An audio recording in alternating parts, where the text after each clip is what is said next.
ভিডিওতে আমরা নবম শ্রেণীর দ্বিতীয় পর্যায়ক্রমিক মূল্যায়নের ভূগোলের ১ নম্বর স্কুলের প্রশ্ন উত্তরগুলো আলোচনা করব। বিভাগ ক একের আইতে বলেছে মূল মধ্যরেখা বরাবর উত্তর দক্ষিণে স্থান পরিবর্তন করলে দ্রাঘিমাংশ এবং সময়ের পরিবর্তন হবে। ২ বলেছে রকি পর্বতের সৃষ্টি হয়েছে মহাদেশীয় মহাসাগরীয় অভিসারী পাতসীমানায়। ৩ দিয়েছে প্রাকৃতিক শক্তির দ্বারা শিলাস্তরের চূর্ণীকরণ, বিয়োজন এবং অপসারণের প্রক্রিয়াকে বলে অগ্নিভবন। ৪ বলেছে ১ ঘন্টা সময়ের পার্থক্যে দ্রাঘিমার পার্থক্য হবে ১৫ ডিগ্রি, কারণ ৪ মিনিটে সময়ের পার্থক্য হয় ১ ডিগ্রি, দ্রাঘিমার পার্থক্য হয় ১ ডিগ্রি, তাহলে ১ ঘন্টা মানে ৬০ মিনিট, ৬০কে ৪ দিয়ে ভাগ করলে ১৫ ডিগ্রি। ৫ বলেছে মহাদেশীয় মালভূমির একটি উপযুক্ত উদাহরণ আরবের মালভূমি। ৬ যে প্রতিবেশী দেশটির সঙ্গে পশ্চিমবঙ্গের দীর্ঘতম আন্তর্জাতিক সীমানা আছে সেটি বাংলাদেশ। ৭ NATMO তৈরি করা মানচিত্র অনুযায়ী পশ্চিমবঙ্গের দুটি জেলায় ভৌমজলের ভাণ্ডার সর্বাধিক, জেলা দুটির একটি মুর্শিদাবাদ, অন্যটি হচ্ছে নদিয়া। বিভাগ খ ২ এতে শূন্যস্থান পূরণ করো। আয় নিরক্ষীয় তলের সঙ্গে পৃথিবীর অক্ষ সমকোণে বা ৯০ ডিগ্রি কোণে অবস্থান করে। ২ বলেছে সমপ্রায় ভূমিতে অবস্থিত পাথরের অনুচ্চ টিলাগুলি মোনাডনক নামে পরিচিত। ৩ ভুটান দেশটি ল্যান্ড অফ থান্ডার ড্রাগন নামে পরিচিত, মানে বজ্রপাতের দেশ। বিতে শুদ্ধ অশুদ্ধ বলেছে। আইতে বলেছে প্রতিটি দ্রাঘিমা রেখার কোণের সমষ্টি, মানে কেন্দ্রীয় কোণের সমষ্টি ৩৬০, এটা অশুদ্ধ। ২ বলেছে পৃথিবীর দীর্ঘতম গ্রস্ত উপত্যকার মধ্যে দিয়ে রাইন নদী প্রবাহিত হয়েছে, শুদ্ধ। ৩ পর্বতের পাদদেশে সঞ্চিত স্ক্রুই বা ট্যালাস তুহিন খণ্ডীকরণ পদ্ধতিতে তৈরি হয়, শুদ্ধ। সিতে আসি। সিয়ের আইতে দিয়েছে অ্যালুভিয়েশন কাকে বলে।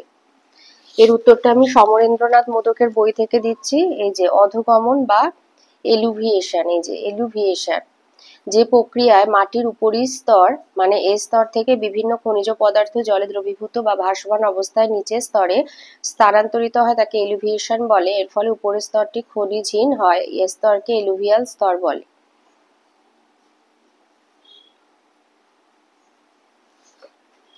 দুইতে দিয়েছে পশ্চিমবঙ্গের নবীনতম জেলা কোনটি এবং এটি কবে গঠিত হয়েছিল।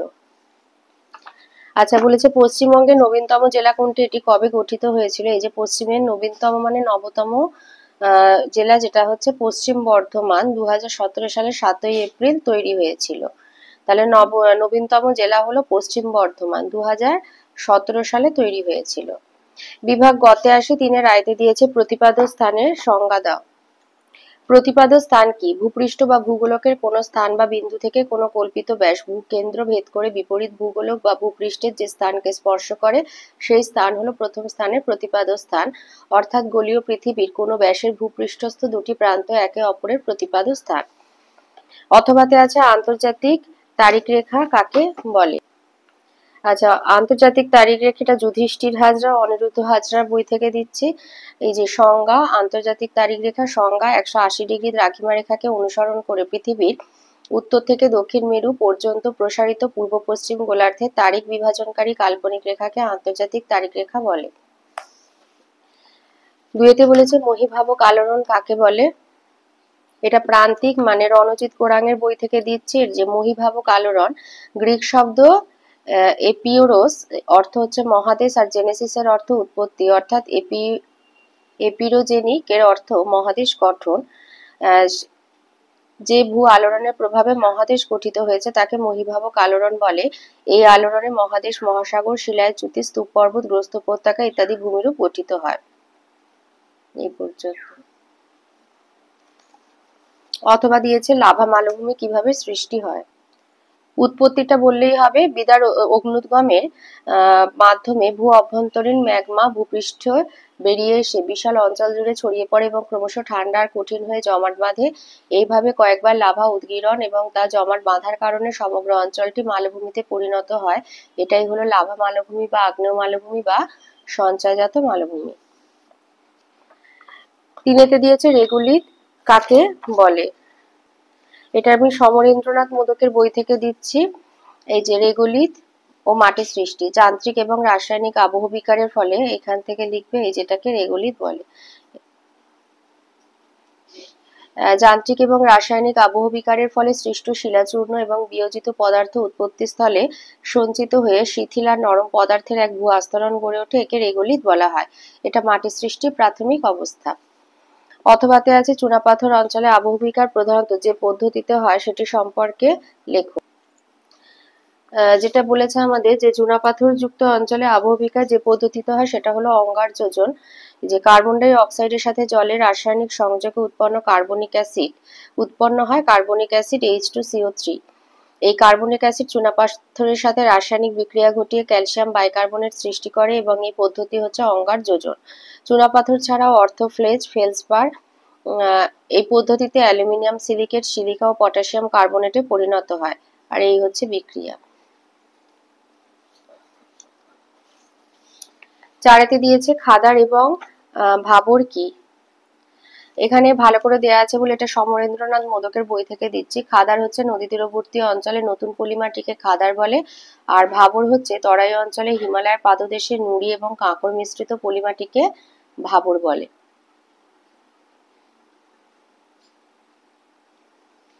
অথবাতে আছে পশ্চিমবঙ্গের শীতকালের বিশেষত্ব কি।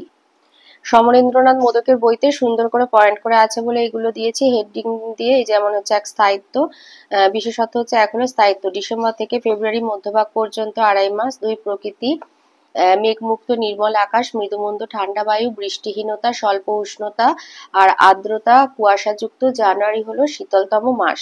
উষ্ণতা 22 ডিসেম্বর। সূর্য দক্ষিণ গোলার্ধে মকরক্রান্তি রেখার ওপর থাকায় পশ্চিমবঙ্গে সূর্যরশ্মি তির্যকভাবে পড়ে। দিন ছোট রাত বড় হয়, ফলে রাজ্যের সর্বত্র উষ্ণতা হ্রাস পেয়ে 15 থেকে 20 ডিগ্রি সেলসিয়াস হয়। তবে স্থানভেদে উষ্ণতার বৈষম্য ঘটে, যথা পশ্চিমের মালভূমিতে পাথুরে ভূমিরূপের জন্য 5 থেকে 7 ডিগ্রি সেলসিয়াস, দার্জিলিং অঞ্চলে অধিক উচ্চতার জন্য 3 থেকে 5 ডিগ্রি সেলসিয়াস হয়। একমাত্র উত্তরের পার্বত্য অঞ্চলে মাঝে মাঝে হিমাঙ্কের নিচে উষ্ণতা নেমে তুষারপাত ঘটে। সান্দাকফু হচ্ছে রাজ্য মানে আমাদের পশ্চিমবঙ্গের শীতলতম স্থান। বায়ুপ্রবাহ সমুদ্রে নিম্নচাপের আকর্ষণে উত্তর পূর্ব দিক থেকে শুষ্ক আর শীতল উত্তর পূর্ব মৌসুমী বায়ু প্রবাহিত হয়। বৃষ্টিপাত স্থলভাগ থেকে বাষ্পহীন উত্তর পূর্ব মৌসুমী বায়ুর জন্য রাজ্যের আকাশ সম্পূর্ণ মেঘমুক্ত থাকে এবং বৃষ্টিপাত হয় না। মাঝে মাঝে ভূমধ্যসাগর থেকে আগত পশ্চিমী ঝঞ্ঝার প্রভাবে মেঘাচ্ছন্ন অবস্থা এবং 5 থেকে 10 সেমি বৃষ্টি হয়। বিভাগ ঘতে আসি। 4-এর আয়তে দিয়েছে স্থানীয় সময় এবং প্রমাণ সময় কাকে বলে। স্থানীয় সময় সংজ্ঞা: যে কোনো স্থানে আকাশে মধ্যাহ্ন সূর্যের সর্বোচ্চ উন্নতি অনুসারে সারা দিনের যে সময় নির্ধারণ করা হয় তাকে স্থানীয় সময় বলে। বিভিন্ন দ্রাঘিমারেখায় স্থানীয় সময় বিভিন্ন হয়, যেমন কলকাতায় স্থানীয় সময় যখন দুপুর 12টা ঠিক তখন দিল্লিতে স্থানীয় সময় বেলা 11টা 14 মিনিট 52 সেকেন্ড। আর প্রমাণ সমান, এই যে প্রমাণ সমান সংজ্ঞা: কোনো দেশ বা অঞ্চলের একটি বা কয়েকটি নির্দিষ্ট দ্রাঘিমা রেখা স্থানীয় সময় অনুসারে সারা দেশের বা অঞ্চলের যে সময় নির্ধারণ করা হয় তাকে প্রমাণ সময় বলে। অথবাতে রয়েছে গ্রিনিচে যখন বেলা 12টা তখন ভারতে প্রমাণ সময় কত। আচ্ছা, যেহেতু গ্রিনিচের সঙ্গে ভারতের সময় তফাৎ হয়েছে 5 ঘন্টা 30 মিনিট, তার মানে গ্রিনিচের পূর্ব দিকে অবস্থিত হওয়ায় ভারতের সময় গ্রিনিচের সময় অপেক্ষা 5.5 ঘন্টা এগিয়ে থাকে। তাহলে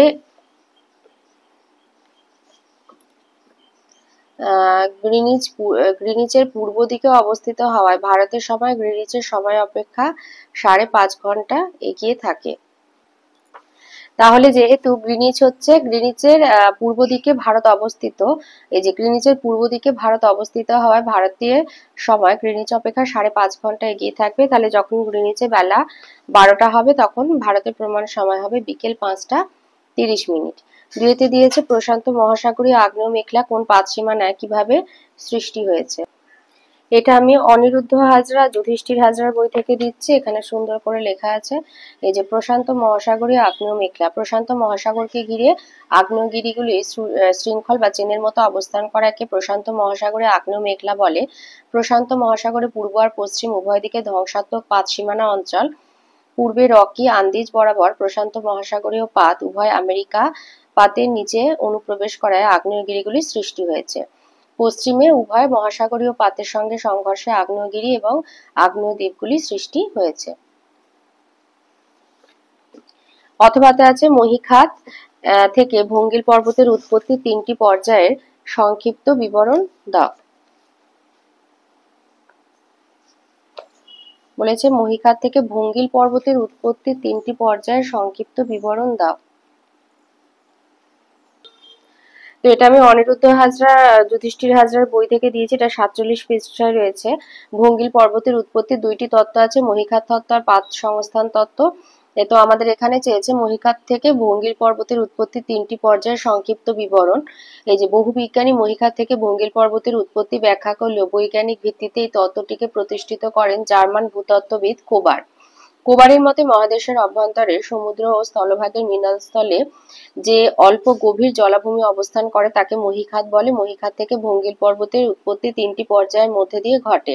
এক হলো প্রথম পর্যায়, মহীখাতের পাশে কঠিন ভূভাগ থেকে আসা নদীসমূহ পলি বয়ে এনে মহাখাতে সঞ্চয় করে এবং এই পলি ধীরে ধীরে পাললিক শিলায় পরিণত হয়। এই পর্যায়কে শিলায়ন বলে।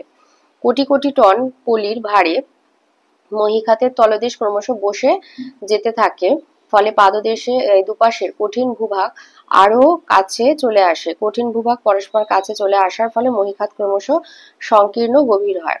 2 হচ্ছে দ্বিতীয় পর্যায়ে, মহীখাত আরো পলি সঞ্চয় ঘটলে 2টি কঠিন ভূভাগের চাপে মহীখাতের পলিরাশি ভাঁজ খেয়ে ধীরে ধীরে উপরে উঠে ভঙ্গিল পর্বতের সৃষ্টি হয়। এই অবস্থাকে গিরিজনী পর্যায় বলা হয়ে থাকে। তৃতীয় পর্যায়ে ক্ষয়কার্যের মাধ্যমে পর্বতগুলির উচ্চতা ক্রমশ কমতে থাকে। এই পর্যায়ে নানান ভূবৈচিত্র্য ও ভাস্কর্য সৃষ্টি হয়। যেমন হচ্ছে আজ যেখানে হিমালয় সমেত মধ্য এশিয়ার অন্যান্য পর্বতসমূহ যেমন হিন্দুকুশ, কুয়েনলুন অবস্থান করছে, প্রাচীনকালে সেইখানে ছিল টেথিস নামে একটি মহীখাত। টেথিসের উত্তরে এবং দক্ষিণে অবস্থিত ছিল যথাক্রমে আঙ্গারা ল্যান্ড আর গন্ডোয়ানা ল্যান্ড নামে 2টি কঠিন ভূভাগ। এই 2 কঠিন ভূভাগ থেকে উৎপন্ন নদীসমূহ টেথিসে পলি সঞ্চয় করতে থাকে এবং টেথিসের অবনমন ঘটে। ফলে 2 কঠিন ভূভাগ পরস্পরের কাছে চলে আসে এবং টেথিসের পলি ভাঁজপ্রাপ্ত হয়ে উপরে উঠে সৃষ্টি হয় হিমালয় সমেত মধ্য এশিয়ার অন্যান্য পর্বতসমূহ। তিনি দিয়েছে জারণ পদ্ধতিতে লোহা সমৃদ্ধ শিলা কিভাবে বিয়োজিত হয় ব্যাখ্যা করো। এটা রণজিৎ কুরাঙের বই থেকে দিচ্ছি, প্রান্তিক প্রকাশনী। এখানে বিক্রিয়াগুলো পরিষ্কার ভালো করে দেওয়া আছে। তো এই যে জারণ, শিলা খনিজের সাথে রাসায়নিকভাবে অক্সিজেন যুক্ত হওয়া হলো জারণ।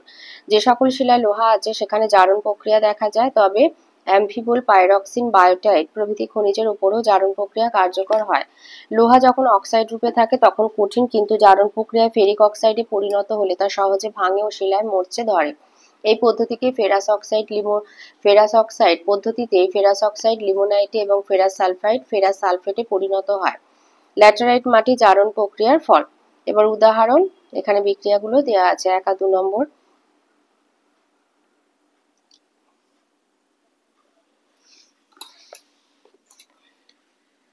অথবাতে বলেছে মৃত্তিকা সংরক্ষণের 3টি গুরুত্বপূর্ণ পদ্ধতি সম্পর্কে আলোচনা করো। এই যে মৃত্তিকা সংরক্ষণ পদ্ধতি, 1 হচ্ছে গাছ কাটা বন্ধ এবং নতুন করে গাছ রোপণ।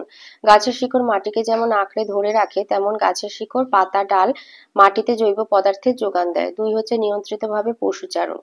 পশুচারণ এমনভাবে করা উচিত যাতে ঘাস না কমে এবং মাটি ক্ষয় ততটা বেশি না ঘটে। 3 শস্যাবর্তন, জমিতে একই ফসল বারংবার চাষ না করে ঘুরিয়ে ফিরিয়ে পর্যায়ক্রমে দানা শস্য, পশু খাদ্য, শুঁটি জাতীয় শস্য চাষ করলে জমির উর্বরা শক্তি বজায় থাকে ও মৃত্তিকা ক্ষয় কমে।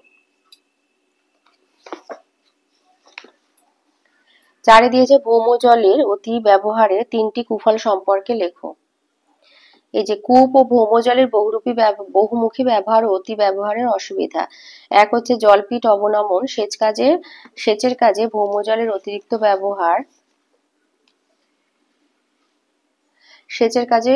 ভৌম জলের অতিরিক্ত ব্যবহার ভৌম জলপীঠ নেমে যাওয়ার মুখ্য কারণ। আর্সেনিক বৃদ্ধি, ভৌম জলের অতিরিক্ত উত্তোলনের জন্য পানীয় জলে আর্সেনিকের মাত্রা বাড়ছে। ভৌম গহ্বর, অতিরিক্ত ভৌম জল উত্তোলনের পৌর এলাকায় ভৌম গহ্বর তৈরি হয়। অথবাতে রয়েছে পশ্চিমবঙ্গের জলবায়ুর 3টি বৈশিষ্ট্য আলোচনা করো। আমাদের 3টে বৈশিষ্ট্য বলেছে। 1 হলো ঋতু পরিবর্তন। এই যে পশ্চিমবঙ্গের জলবায়ুর বৈশিষ্ট্য। 1 হচ্ছে ঋতু পরিবর্তন, সূর্যের উত্তরায়ণ ও দক্ষিণায়ন এবং মৌসুমী বায়ুর আগমন ও প্রত্যাগমনের ভিত্তিতে পশ্চিমবঙ্গে গ্রীষ্ম, বর্ষা, শরৎ ও শীত এই 4টি ঋতু চক্রাকারে আবর্তিত হয়। 2 হচ্ছে মৌসুমী বায়ুর প্রভাব। রাজ্যে ঋতু পরিবর্তন, বৃষ্টিপাতের সংঘটন এবং বন্টন, বায়ুপ্রবাহ, উষ্ণতার পরিবর্তন সবকিছু মৌসুমী বায়ু দ্বারা নিয়ন্ত্রিত হয়। মোট বার্ষিক বৃষ্টিপাতের 90% মৌসুমী দ্বারা ঘটে। মৌসুমী বায়ুর জন্য গ্রীষ্মকাল আর্দ্র আর শীতকাল শুষ্ক হয়। 3 হচ্ছে ঋতুগত বিপরীতমুখী বায়ুপ্রবাহ। এখানে গ্রীষ্মকালে দক্ষিণ পশ্চিম মৌসুমী বায়ু দক্ষিণ থেকে উত্তরে সমুদ্র থেকে স্থলভাগের দিকে এবং শীতকালে 180 ডিগ্রি দিক পরিবর্তন করে উত্তর পূর্ব মৌসুমী বায়ু স্থলভাগ থেকে সমুদ্রের দিকে প্রবাহিত হয়। বিভাগ ঙতে আসি। 5-এর আয়তে দিয়েছে তাপমাত্রা পরিবর্তনের কারণে সংঘটিত হয় এমন যে কোনো দুই প্রকার আবহবিকারের বর্ণনা দাও। দৈনিক এবং বার্ষিক উষ্ণতার পার্থক্যজনিত কারণে যান্ত্রিক আবহবিকার বিভিন্নভাবে ঘটে। একটা হচ্ছে প্রস্তর চায় খণ্ডীকরণ, সমান্তরাল বা সমকোণী ফাটলের সাহায্যে একটি বড় শিলাখণ্ড বা শিলাস্তর বিভিন্ন খণ্ডে পরিণত হওয়া হলো প্রস্তরছাই খণ্ডীকরণ বা প্রস্তরছাই বিচ্ছিন্নকরণ। এই আবহবিকারে সৃষ্ট খণ্ডগুলি এক একটি জ্যামিতিক আকার নেয়। কিভাবে ঘটে?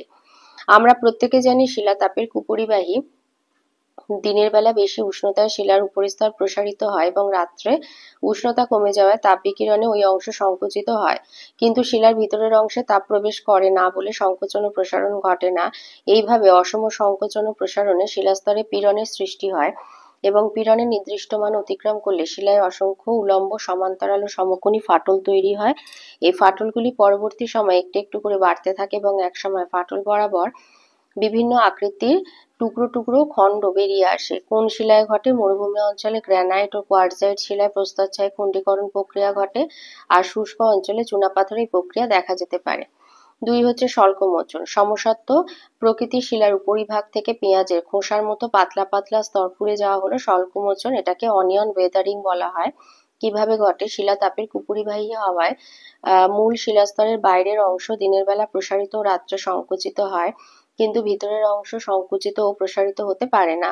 ফলে ভিতর থেকে বাইরের দিকে একটি অসম তাপীয় ঢালের সৃষ্টি হয় এবং বাইরের অংশ ক্রমাগত সংকোচন ও প্রসারণে স্তরে স্তরে খুলে যায়। মূল শিলাখণ্ডের বাইরের অংশ পেঁয়াজের খোসার মতো খুলে গিয়ে সম্পূর্ণ শিলাটি গোলাকার আকৃতি ধারণ করে। তাই এই প্রক্রিয়া উপগোলাকার আবহবিকার নামে পরিচিত। কোন শিলায় ঘটে? মরু ও শুষ্ক অঞ্চলে কেলাসিত গ্রানাইট ও নিঃশিলায় এই প্রকার আবহবিকার দেখা যায়। 5-এ 2 নম্বর বলেছে উদাহরণ ও বৈশিষ্ট্য সহ যে কোনো এক প্রকার নদীর পলিগঠিত সমভূমির উৎপত্তির সম্পর্কে লেখো।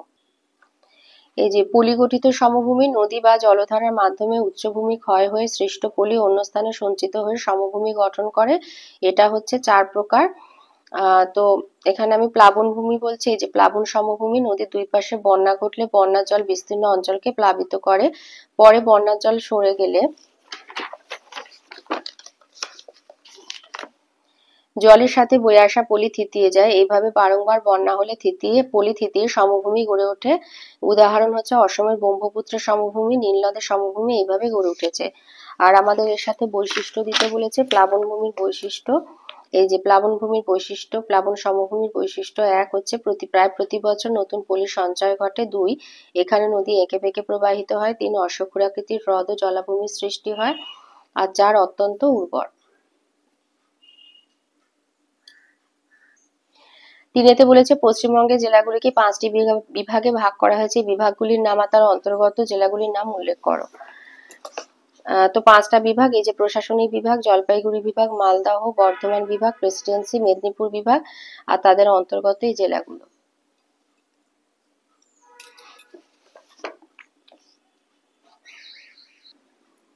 5-এ 4 নম্বর প্রশ্ন, তরাই বা ডুয়ার সমভূমির অবস্থান, বৈশিষ্ট্য, নদ নদীর বিবরণ দাও।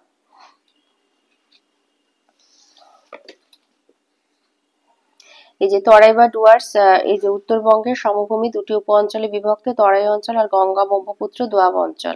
তাহলে তরাই ডুয়ার সমভূমি অঞ্চল হচ্ছে উত্তরবঙ্গ সমভূমির মধ্যে পড়ছে। অবস্থান হচ্ছে উত্তরে পার্বত্য অঞ্চল, দক্ষিণে দোয়াব অঞ্চলের মাঝে অবস্থিত। উত্তরের